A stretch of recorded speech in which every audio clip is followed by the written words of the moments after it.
1, 2, 3, 4. Get up, get on up, get up, get on up. Stay on the scene, get on up, like a sex machine. Get on up, get up, get on up.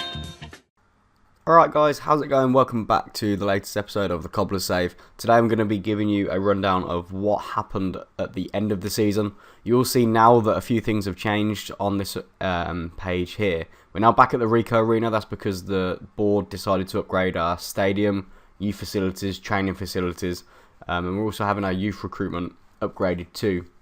So there's a lot going on at the club at the minute.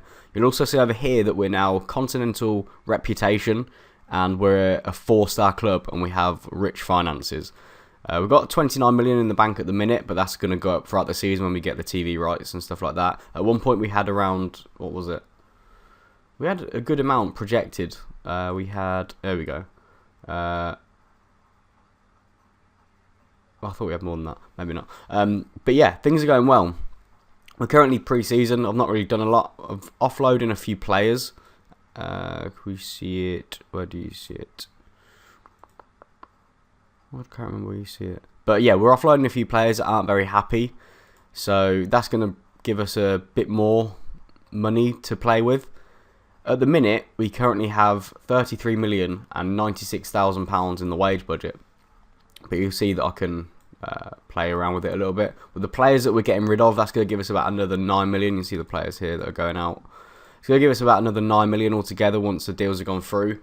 So, you know, there's a lot of potential for us to be bringing in players. So, the players that you would have seen last episode were these ones, or the episode before, that are coming in. We also signed Zaidi, who is the right back that we've been playing this year. We had him on loan from Atletico. We put a bid in for him at the end of last year, and they wanted £47 million for him. But I didn't realise that his contract was actually up at Atletico at the end of the season, so I got him on a free transfer. And I think he's a very good player, so one that I was really happy to get. Still 22 as well, worth 10.75 million. So I think overall that was a really good deal for us. If we show you how the season finished, if we go back a season. So I last left you. Where did I last leave you? Stoke, I think. The 3-0 against Stoke. I might be wrong. It might be a bit further up. It might have been Fulham. No, because I think we played these. So we lost in the... Oh no, it was Newcastle. It was Chelsea, wasn't it? Yeah, it was the 3-1 defeat to Chelsea. So Newcastle, we lost 4-1 in the next game. We got absolutely smashed. Couldn't really do a lot about that. They were just better than us. We beat Man City at home, who were top at the time, 1-0. We drew 0-0 at home to Liverpool. 2 good results against some of the bigger clubs, which is nice. Lost 2-0 to Chelsea. Beat Swansea 2-0, Fraser and Malara with their goals. Fraser got another 2 in a 2-2 draw against Southampton, who actually scored in the 90th minute. We then lost 5-4 to Nottingham Forest, where we left it too late to come back, which was a shame. Hull, we beat them 4-3 away from home. Again, late drama at Suji, this time getting the late goal. And then we lost 3-0 to Cardiff, who were on just an incredible run at the time. I think they'd won like 5 on the bounce. That was to make it 6 against us. We lost 1-0 to Man United at home, which was quite unlucky. And then we beat Sunderland last game of the season. So some of these losses that we got, especially the ones against Cardiff and Forest, ended up actually costing us a place in the Europa League, because I think we would have ended up getting it. It was quite close in the end, if I remember correctly. So there we are on 55.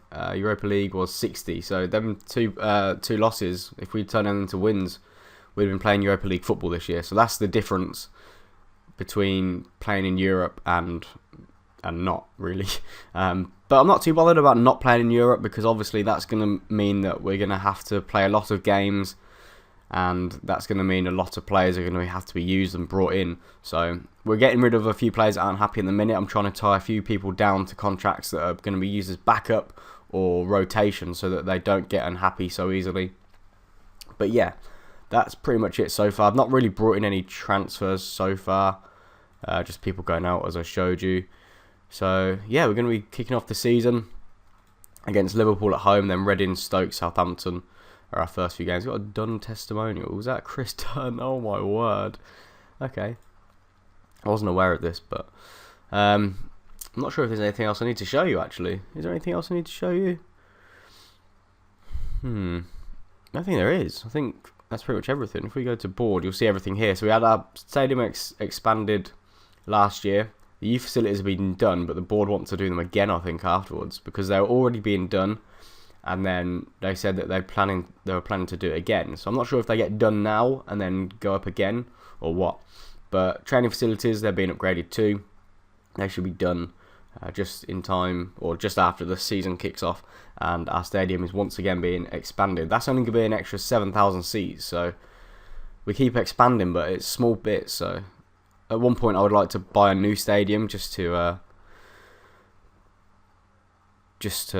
up the attendances a little bit. One thing I do want to show you, actually, if I can get to my under 21s, where is he? Age. Where is he? Okay, looking at it now, there's actually a few people. So I was looking the other day, it came to my attention that we had a player that, I think that's another one as well actually, yeah, that's been here the whole time and never moaned about not playing. This one, for example, he's been out on loan. He went out on loan 10 years ago, played 6 games for Grantham, and hasn't played a game since in 10 years and hasn't moaned to me once about not playing. The same goes for Sam Warburton, who has been here for 10 years and has never ever played a game. Not even in League 2, he's not been out on loan, he's never played a game, he's just been here earning a wage. He's earning £80 a week at 28 years old. What are you doing with your life? Come to me, tell me that you don't want to be here anymore, and go and earn some money.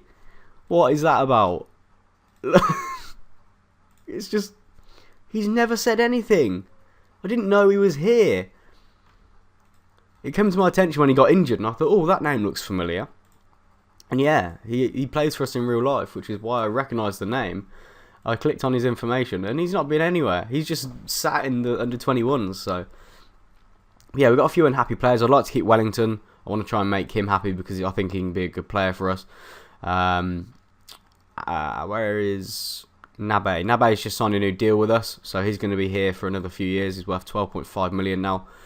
Asuji banging in the goals again last year for us.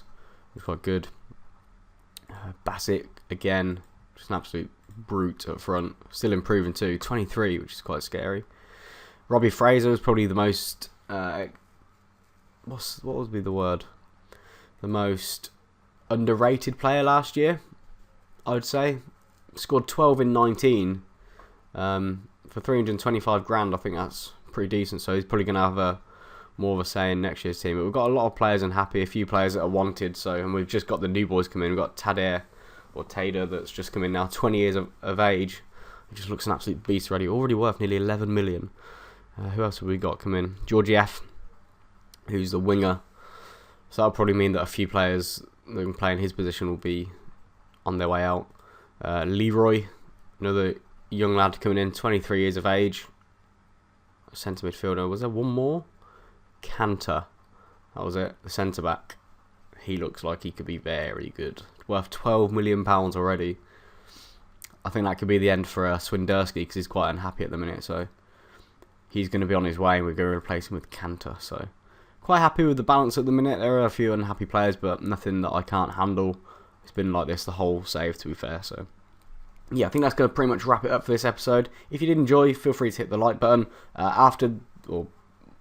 Yesterday, when you see this, you would have, or my FM League game, my first FM League game against Matt, our second yellow card, would have been uploaded. Go and check that out on both our channels. It was a really good game. I really enjoyed playing it. I won't tell you the result because I don't want to spoil it if you've not seen it already. So thank you very much for watching. Hopefully you did enjoy. If you are new, click the subscribe button. And if you did enjoy, like I said, hit that like button and I'll see you soon. Peace.